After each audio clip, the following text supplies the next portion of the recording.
인생을 살다 보면은 전혀 예기치 못한 위기가 어려움에 직면하기도 합니다. 저도 예외가 아니어서 가족의 생계를 책임져야 할 그런 위기가 왔었습니다. 그때 남의 도움 받지 말고 살자 이렇게 정하니까 굉장히 마음이 평안해졌습니다. 그때 제가 시편을 묵상하고 있었는데 57편 다윗의 마음이 제 마음에 전이되어 오면서 정말 가슴이 뭉클해졌습니다. 다윗의 인생에서 가장 암울한 시기를 보낸 아둘람 굴에서의 다윗의 하나님에 대한 사랑과 또 믿음의 고백을 보면서 저도 그 말씀에 투영해 봤습니다. 저도 제 입장이 아둘람 굴 같은 현실에서 어떻게 제가 다윗처럼 또 하나님께 정말 믿음을 고백하면서 살아갈 수 있을까, 그렇게 기도하면서 하나님께 제 인생의 문제를 또 제 가족의 생계를 제게 짐져진 그런 것들을 헤쳐가보기로 생각했습니다. 시인 랜더 올신 스미스가 이것 또한 지나가리라는 시를 통해 모든 희노애락은 이 세상에서 잠깐 지나 스쳐가는 한순간에 불과하다는 것을 가르쳐준 교훈과 희망을 마음에 품었습니다. 주님께 매달리는 마음이 급했고 또 일용할 양식, 그런 기도를 정말 많이 했었던 때였습니다. 주의 손으로 나를 도우사 나로 환난을 벗어나 근심이 없게 하옵소서, 야베스의 기도를 제 기도로 바꾸어서 하렸고, 또 내가 바칠 수 있는 것은 피, 수고, 땀, 눈물밖에 없다는 2차 대전 그 영국 수상 처칠의 말을 제 기도로 바꾸어서 아뢰었습니다.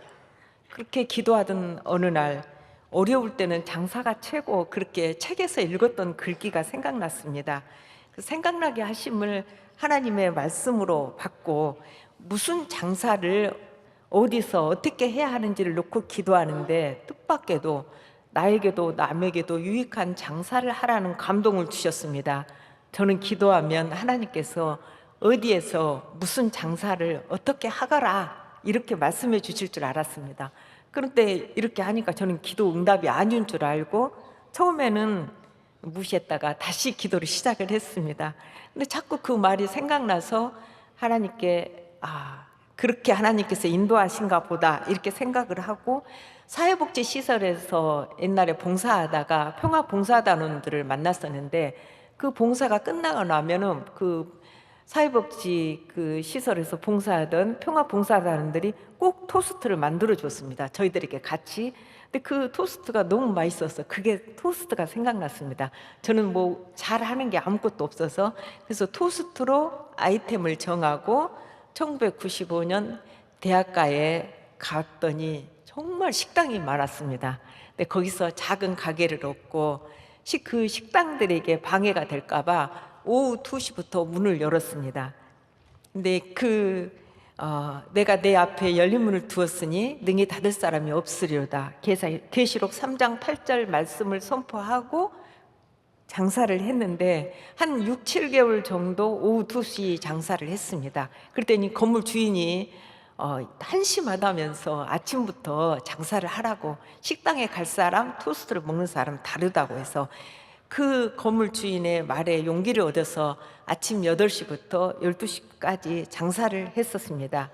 목수셨던 예수님과 또 천막을 만드셨던 바울 사도를 통해서 직업엔 기천이 없음을 배웠고, 장사를 하는 것도 생활 예배를 드리는 것이고 무슨 일을 하든지 마음을 다해서 죽게 하듯 하라는 그 말씀에 따라서 고객들을 정말 예수님을 대하듯이 공경하고 그렇게 장사를 했었습니다. 저는 우리 토스트를 바쁜 사람들의 마음을 채우는 구휼 음식이라고 생각했고, 또 돌아보면은 저희 가족들의 생계를 이어가는 그런 구휼 음식이라고 생각을 했습니다.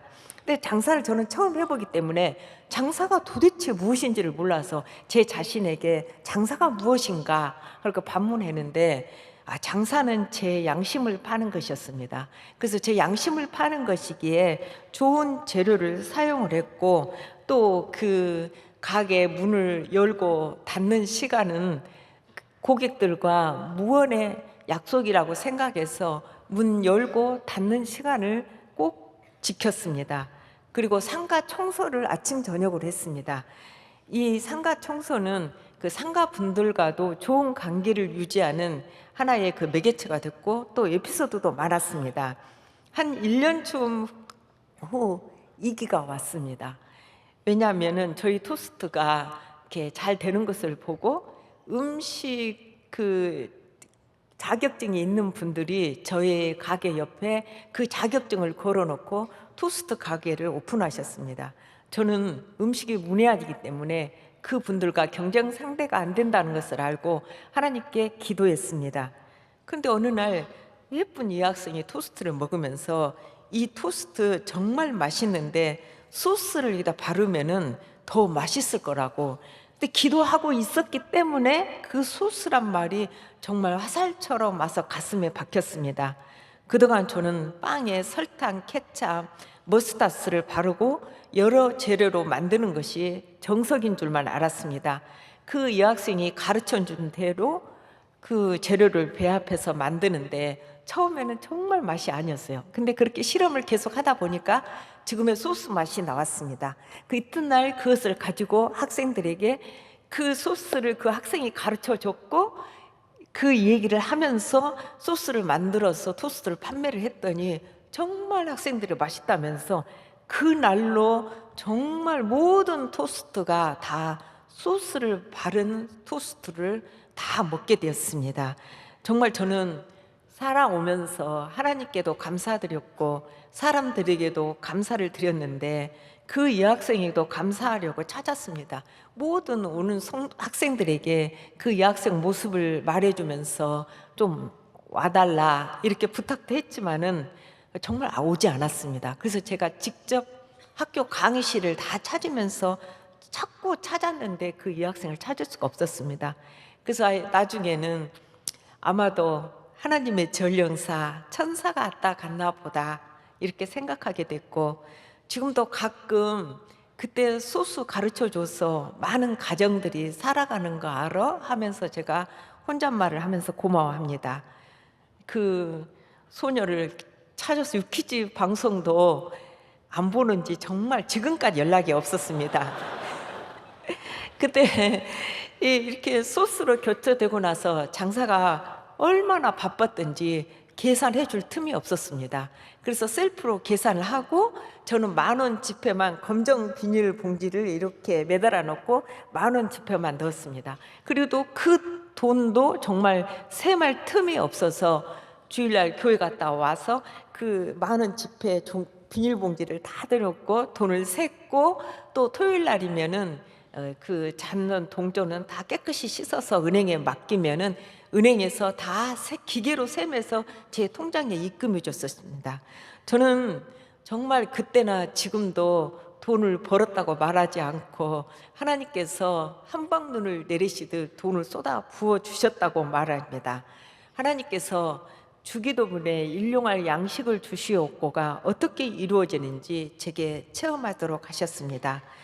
이렇게 저는 장사가 무엇인지도 모르는 저에게 하나님은 여호와는 나의 목자시니 내게 부족함이 없으리로다는 내 잔이 넘치나이다 고백하는 간증을 하게 하시고 7년 동안에 제 개인 장사는 막을 내렸습니다.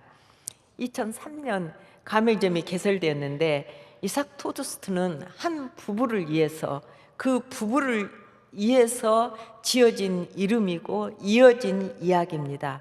아파트 입구에서 이렇게 종이를 깔아놓고 1,000원짜리 장사하는 부부를 만났습니다. 그 부부가 몸이 안 좋고 파산 신고를 했다는 말을 듣고 정말 밤에 잠이 오지 않았습니다. 그 사람들도 내가 했던 토스트 장사를 하면은 일어설 수 있을 것인데 어떻게 근데 돈이 없는데 어떻게 가게를 얻어서 장사를 할 수 있을까? 그 사람들을 내가 도와줄까? 그럴까? 그러자. 성경에서 죽어가는 나그네를 도운 사마리아인을 통해 행하는 사랑을 가르쳐 주셨고 누군가를 사랑한다는 것은 그 사람을 살게끔 하는 것이라고 논어에서도 예지욕기생이라고 가르쳐 줬음을 기억했습니다.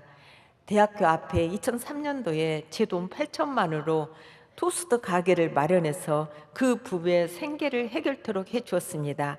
그 가게의 상호를 위해 기도하는데 하나님께서 이삭이 그 땅에서 농사하여 그해 100배나 얻었고 여호와께서 복을 주심으로 그 사람이 창대하고 앙성하여 마침내 거부가 되어 창세기 26장 12절 13절 말씀이 생각나게 하셨습니다. 이 마침내라는 말씀에 제가 큰 은혜와 위로를 받았습니다. 하나님께서 그동안에 제 아픔과 고단함을 다 아시고 위로해 주신다는 말씀으로 들렸습니다. 저는 7년 동안 미련하게 장사해서 제가 꼭 토스트를 만들어서 고객들에게 드려야 되는 줄 알고 아침 8시부터 12시까지 계속 장사하니 거의 날마다 코피를 흘렸고 이계양도 왔고 너무 피곤해서 구원하사도 왔었습니다. 근데 그런 아픔과 고단함을 하나님께서 다 위로하시고 그런 위로해 주시고 고단함을 다 아신다는 말씀을 들려서 너무 감격했습니다. 그 부부도 이삭처럼 저처럼 하나님의 축복이 머물기를 기도하면서 그 가게에 이삭 상호를 걸었습니다. 이삭이라는 브랜드 네임이 탄생한 순간이었고 이삭 토스트 가맹점 1호점이 오픈되었습니다. 역시 그 1호점도 장사가 잘 되었습니다. 가맹점 개설이 그 후에 쇄도했습니다. 어떤 분들은 생계 때문에, 어떤 분들은 새로운 직업을 위해, 한 분이 하시면 또 그 주위 분들이 하시고 또 알바하신 분들이 하시고 좋은 목 또 그렇지 않은 목 작은 평수부터 45평 이렇게 넓은 평수까지 정말 다양한 그런 이유를 가지고 이삭 토스트가 개설되었습니다. 저는 제가 겪었던 그 고단함을 그대로 겪을 것을 생각하니 애잔한 마음이 들었습니다. 처음에 다 그래서 만류했는데 가맹점 개설에 대한 에피소드도 많이 있었습니다. 초기에 저는 개설 서류에 교회 섬기는 교회 주보와 목사님 사인을 받아서 가지도록 했습니다. 신학교도 아닌데 목사님 사인을 받아서 죄송합니다. 저는 안 믿는 분들을 전도하고 이단을 받지 않으려고 그랬습니다. 그때 절반 정도는 안 믿는 분들이셨는데 그 분들에게 한 달간 기다려 줄 테니 이단 외에 다른 어떤 교회든 한 달간 다녀보시고 마음을 정하시면 교회 주보와 목사님 사인을 받아서 오시라고 말했습니다. 그리고 개설해 주었습니다. 성경에 탕자 같은 분들도 많았습니다.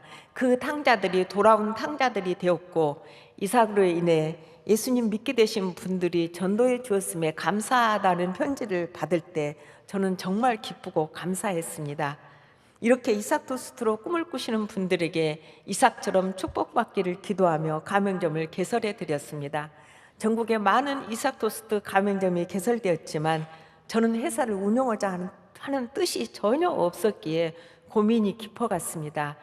연로하신 저희 친정아버지 조남으로 임시 대표로 하고 어떻게든 넘겨줄 사람을 찾았습니다. 근데 뜻대로 되지 않고 오히려 모함을 받아서 한 가지라도 잘못됐으면 공중분해될지도 모르는 사면 초과의 최대 이익에 처했습니다. 세무조사, 공정거래조사 등등 여기저기에서 조사가 한꺼번에 나왔습니다. 전도해서 가맹점을 개설해 준다고 이단이라고 현대 종교에도 고발되어 조사가 나왔습니다. 조사를 마친 후 이삭은 정통 기독교라고 현대 종교 올간지에 기사를 실어주셨지만 인터넷은 몇 년 동안 이삭은 이단이라는 글이 떠 있었습니다. 정말 여러 곳에서 한꺼번에서 나온 조사들이 어떤 결말로 마무리될지 몰라서 저는 직원들과 가맹점들에게 정말 말을 한마디도 할 수가 없었습니다. 근데 그때 그 모함한 그분을 가만두지 말자고 분노한 가맹점들이 정말 야단이 났었습니다. 그때 저는 가맹점들에게 우리는 각자 내 죄 회개하기도 바쁜데 뭐하러 남의 죄까지 상관합니까? 그냥 우리 할 일만 하십시다 하고 설득해서 다행히 불상사는 일어나지 않았습니다. 그리고 하나님께 기도했습니다. 정말 그 순간에는 저는 감히 비교할 수 없지만 감옥에 갇혔던 바울 사도의 심정이 공감으로 다가왔습니다. 제 처지도 감옥에 갇힌 거나 다름없으니 이 일을 인도해 주시라고 기도했습니다. 앞문이 막히고 옆문이 막히고 뒷문이 막히면 하늘문이 열린다는 헬렌 켈러의 위대한 말도 저의 소망이 되어서 기도했습니다. 저를 쫓아내고 회사를 독차지하려고 하는 그분이 동원한 여러 가지 그 모함에 대해서 저는 대처하는 방법을 알 수가 없었습니다. 그러던 어느 날 밤, 너는 기도도 안 하면서 내게 하늘문을 열어달라고 하느냐? 하는 전혀 생각지도 못한 감동이 밀려왔습니다. 아니, 기도를 안 하다니요. 계속 기도했는데요. 거기 반문하다가 저는 깜짝 놀랐습니다. 정말 제가 기도해보지 않은 것들이 있었습니다. 그것은 이삭 회사를 제가 운영해야 하는지 아니해야 하는지를 놓고 한 번도 하나님께 묻지 않았고 기도하려고 아예 생각도 하지 않았습니다. 왜냐하면 저는 가정주부로 돌아간다는 저의 답을 이미 가지고 있었기 때문입니다. 잘못했다고 빌었습니다. 마태복음 14장 27절에 무리를 걸어오신 예수님을 보고 제자들이 유령이라고 하자 예수님께서 나다, 두려워하지 말라, 용기를 내어라 하시며 정말 그 말씀하셨던 예수님이 그날 또 저에게 손을 휘저으시면서 용기를 내어라, 나다 예수 하고 오시는 것 같았습니다. 그 후로 힘들 때마다 이 말씀을 듣고 살았습니다. 조사 공무원들이 제가 이삭 대표가 되어야 책임자로서 조사가 마무리된다고 해서 태사나 무엇이냐, 내 앞에서 무너져 내릴지어다 스가랴 4장 7절 말씀을 선포하고 이삭 토스트를 하나님 손에 올려드리며 이삭 대표의 친정아버지 조남을 내리고 김하경 제 이름을 올렸습니다. 그리고 하나님 앞에서 제 스스로에게 조용히 질문했습니다. 이 사업이 하나님 뜻 안에서 나에게도 남에게도 유익한 사업인가? 이 사업하는 방법이 내 신앙 양심에 거리끼는 일은 아닌가? 이 회사가 성장한다 해도 지금의 내 삶의 본질과 자세를 지킬 수 있는가? 하나님 뜻 안에서 이것이 내가 할 수 있는 최선인가? 그 후에도 한 해를 마무리할 때, 어려운 일이 있을 때, 무슨 일을 결정할 때 저 스스로에게 거듭 질문했습니다. 이삭의 뜻은 웃음입니다. 웃음으로 파장되어 오는 것은 기쁨, 행복, 축복, 감사라고 생각했습니다. 저희는 회사보다 가맹점이 먼저 개설되었는데 당시 가맹점에 쓰는 재료값이 제각각이어서 수입도 제각각이었습니다. 저는 이 문제를 어떻게 해결할지 몰라 하나님 앞에 기도하는데 그동안에 제가 한번 들어보지도 않았던, 생각해보지도 않은 중앙의 센터라는 말이 생각났습니다. 그래서 중앙의 센터를 마련해서 제가 직접 공부하면 되겠다는 생각이 들었습니다. 오직 한 가지 이유, 좋은 품질의 제품으로 도시에 있는 가맹점들과 저 오지에 있는 가맹점들에게 동일한 이익을 창출해 주기 위해서 회사를 설립했습니다. 그리고 저는 이 회사를 설립하면서 이 세 가지 질문으로 회사가 형성되는 것이 아닐까 하고 생각을 했습니다. 우리 회사는 왜 존재하는가 하는 그 사명에 대한 이유, 또 우리 회사는 무엇을 중요하게 생각하며 사업을 영위할 것인가, 사업 방법에 대해서, 또 우리 회사의 미래는 어떤 모습이 될 것인지 비전에 대해서 이렇게 세 가지를 생각하면서 회사를 운영하게 했습니다. 장사가 무엇인지도 모르고 시작한 개인 장사를 하면서 장사는 제 양심을 파는 것이었음을 깨달았듯 회사를 운영하는 것도 역시 제 양심을 파는 것이었음을 알았습니다. 양심을 파는 것이기에 여전히 좋은 재료를 사용했고 저희 이삭 식빵은 저희 레시피로 OEM으로 생산되기 때문에 저희 이삭 토스트점에서만 판매할 수 있습니다. 그의 치즈니 햄이니 다 저희만의 그런 제품을 만들어서 정말 좋은 재료를 선발했고 또 고객들과 직원들과 가맹점들을 공경하여 감사했고 이 진심이 통하면 상대적 성장이 아닌 저희 이삭 회사만의 성장과 이익은 이루어질 것이라고 생각했습니다. 2004년 가맹점들이 동일한 이익을 창출해 주기 위해 회사를 설립하고 저는 두 가지를 기준을 정했습니다. 첫째, 신명기 25장 13절로 16절 말씀에 공정한 저울추와 공정한 대로 기준했습니다. 물건을 살 때는 큰 추로 물건을 받아서 또 그것을 다시 팔 때는 작은 추를 사용하여서 적은 양을 주는 불공정한 거래를 하지 말라는 말씀으로 깨달아 적절한 값을 기준하기로 결정했습니다. 둘째는 도주공의 중요한 무한물의 원칙을 기준했습니다. 물품을 구입할 적에는 반드시 물품의 품질에 유의해야 하며 반드시 올바른 방법으로 판매해야 한다는 원칙입니다. 이것은 신의 성실론이며 남을 기만하지 말아야 한다는 장사 철학을 설파한 원칙인데 저희 회사를 시작하면서 이 두 가지를 기준했습니다. 그리고 이 두 가지를 기준해서 좋은 품질의 재료를 시중 가격과 비교할 수 없는 저렴한 가격으로 가맹점들에게 공급해 드릴 수 있는 것이 프랜차이즈의 가장 큰 매력이라고 생각했습니다. 이렇게 가맹점들에게 회사의 설립 목적을 이행하기 위해 노력했는데 어려움과 에피소드도 많았습니다. 업체들과 가격 협상이 쉬운 일이 아니었습니다. 몰입하는 거래를 하겠으니 박내담의 이익을 보시라고 설득했고 물건 값을 지불하지 않는 물건은 남의 물건이라 생각해서 개인 장사 때부터 예상 거래를 하지 않았습니다. 덕분에 식품 업계에 좋은 소문과 좋은 재료를 적절한 가격에 납품받았고 고객들에까지 가성비 높게 이삭 토스트를 판매할 수 있었습니다. 또 환율이 오르거나 제품 값이 오를 때는 세 곳의 창고에 가득 채워두고 시중에서 가격이 폭등해도 가맹점들에게 예전 가격으로 드리다가 구입한 물건이 다 소진되면 제품값을 올렸습니다. 또 가맹점들에게 물류값을 장사해서 갚아달라고 후불제로 받았는데 물류값을 주지 않고 잠수하는 분들이 있어 수억을 못 받게 되었습니다. 직원들이 채권 출신 업체에 맡기자고 했지만 10년만 참으리라 다짐했습니다. 손꼽아 기다리던 10년이 딱 되던 날 저는 전국의 모든 가맹점들에게 편지를 썼습니다. 내가 당신들을 10년 봐주었으니 이제 당신들이 나 봐줘.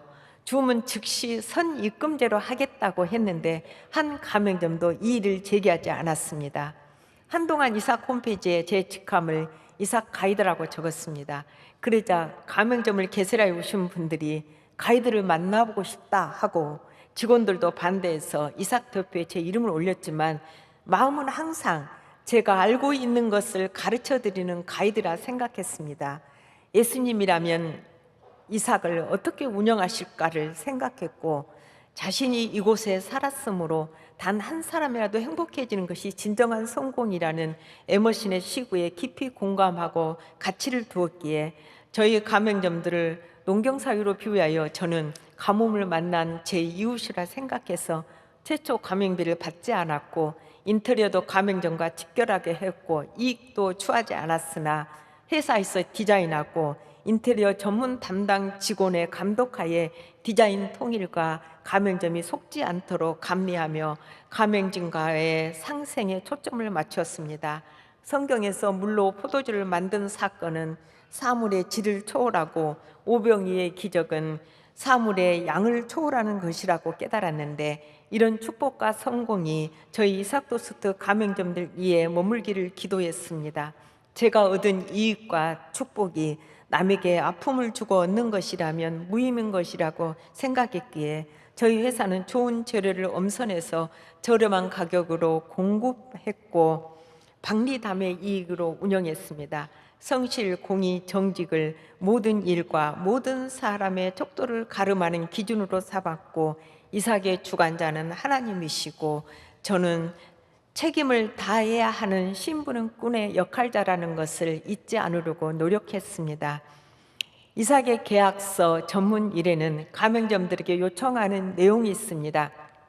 본 가맹 사업은 하나님을 사랑하는 사람들이 서로 도와가며 더불어 살아가는 삶을 목적으로 하며 수입의 일정 부분을 어려운 이웃과 사회에 기여해야 한다. 물론 의무사항은 아니다입니다. 저희 가맹점들은 자신에게 닥친 고난을 저처럼 자신의 무한 책임으로 받아들이는 분들이 많았습니다. 저는 사람의 성숙은 그가 기꺼이 받아들이는 책임의 크기로 가늠해 볼 수 있다고 생각했습니다. 그 성숙한 저희 가맹점들에게 키에르 켜고리의 인간 실종 중 종교적 실존인 성숙한 사람을 요청했습니다. 감사하게도 많은 가맹점들이 동참해 주셨습니다. 조세를 받을 자에게 조세를 바치고 로마서 13장 7절 말씀대로 예수님은 하나님의 율법과 더불어 세상의 정부도 인정하셨음을 알았고 회사를 운영하며 세금을 오픈하기로 결정했습니다. 2005년 1년 동안 세금 계몽 운동을 하기 위해 세무 교육을 실시했고 세금 오픈의 중요성을 거듭 편지로 알렸습니다. 이렇게 했었기에 세무조사에서 지적받지 않았고 인정받게 되었습니다. 개인이나 회사도 지속 성장해야 한다고 생각했습니다.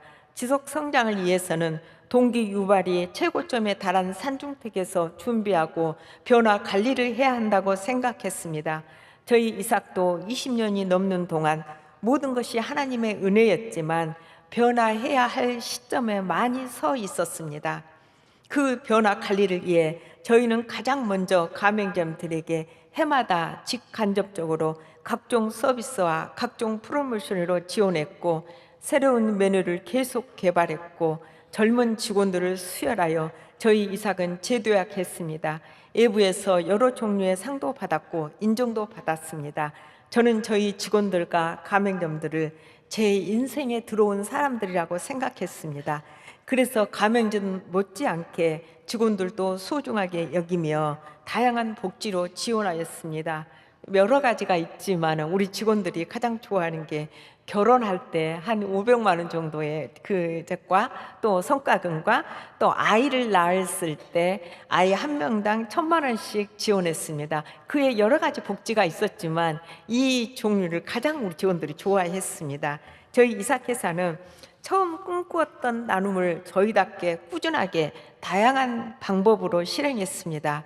하나님께서 베푸르신 은혜와 고객들에게 받은 사랑을 나누고자 저희보다 더 어려운 사람을 찾았습니다. 맨 처음 실행한 방법은 전국의 동사무소를 통해 결손 가정들을 파악해 각 지역 가맹점들과 연결해 드리고 가맹점과 저희가 함께 돕기도 했고 다양한 방법으로 봉사활동도 했고 개척교회면 여러 교회를 섬기고 동토모린 선교센터를 건축했고 몇 나라의 선교사님을 후원해 드렸습니다. 그중 다시는 하지 못할 섬 봉사가 가장 기억에 남습니다. 섬에 가서 전도하고 봉사하려고 20톤짜리 배를 구입해서 이삭호라 명하고 2006년부터 2010년까지 섬 봉사를 했었습니다. 그것이 어떻게 MBC에서 알려졌는지 MBC 느낌표 산 넘고 물 건너에서 저 홈페이지로 연락이 왔습니다. 섬 길을 좀 안내해 달라고. 저희들은 그때 당시는 그 작은 섬들기 때문에 그 길을 바닷길을 알 수가 없었습니다. 정말 MBC 느낌표는 저희 작은 회사가 할 수 없는 많은 일들을 섬에 베풀어 주셨습니다. 섬의 날씨와 파도와 특수성 때문에 저희 회사가 봉사하기는 벅차다는 것을 알고 그 배를 섬에 사시는 분들에게 주고 4년 동안 했던 봉사를 저희는 접었습니다. 그 후 각종 단체나 개인을 다양하게 후원했고 대한사회복지에 속한 결손 가족 소년 소녀들과 저희 직원들을 1대1로 결혼시켜서 후원금은 매월 직원 1인당 10만 원씩 직원 수만큼 회사에서 내고 직원들이 사랑의 마음을 가지도록 했습니다. 회사는 기부 초과 세금을 내기도 했습니다. 우리는 경제이익이라는 말을 많이 합니다. 그러나 이익은 기회이고 미래를 준비할 때라고 배웠습니다. 역사가들은 준비와 성공은 비례한다고 했습니다. 모함받아 사면 초가 공중 분해될 이기도 있었고 사망의 음침한 골짜기를 지나며 실패할 때도 있었지만 해를 두려워하지 않으려고 노력할 수 있었던 것은 그 어떤 일도 하나님께 구원받은 큰 은혜보다는 다 작은 일이었기 때문입니다. 또 이삭 토스트를 맛있게 드셔주시는 고객분들이 계시다는 것이 너무 큰 기적이고 생각하며 감사했습니다. 받은 은혜를 당연한 것으로 받아들이지 않고 더욱 범사에 감사하며 미래를 위해 준비하려고 노력하는 이삭은 지금도 준비 중이고 현재 진행 중입니다. 흔히 자라온 환경과 형편이 한 사람의 삶과 성품을 결정지고 좌지우지한다고 하는데, 저는 예수님을 모델로 삼으면 그것은 문제가 되지 않는다고 생각하며 살았습니다. 또 세상에 공짜는 없단 말을 기억하면 결과는 하나님의 몫이지만 제 몫인 최선을 다하는 삶의 자세를 가질 수 있었습니다. 제가 생각하는 성공과 축복의 정의는 주 예수를 믿으라, 그리하면 너와 내 집이 구원을 받으리라, 사도행전 16장 31절 말씀과 에머슨의 시입니다. 많이 웃는 것, 존경을 받고 어린이에게서의 사랑을 받는 것, 친구의 배반을 참아내는 것, 아름다움을 느끼고 다른 사람의 장점을 발견하는 것, 아이를 낳든 정혼을 가꾸든 사회 환경을 개선하든 자기가 태어나기 전보다 세상을 조금이라도 살기 좋은 곳으로 만드는 것, 자신이 한때 이곳에 살았음으로써 단 한 사람의 인생이라도 행복해지는 것, 이것이 진정한 성공이다. 이 시구 중 한 가지라도 본인에게 있음을 찾는다면 성공자이고 축복자이며 빛나는 사람이라고 생각합니다. 하나님께서 우리를 천태만상의 모습으로 창조하신 것처럼 각자에게 알맞은 복을 천태만상으로 주셨기 때문입니다. 오늘날 저와 저희 이삭이 있음도 모든 것이 하나님의 은혜였고 고객들의 사랑 덕분입니다.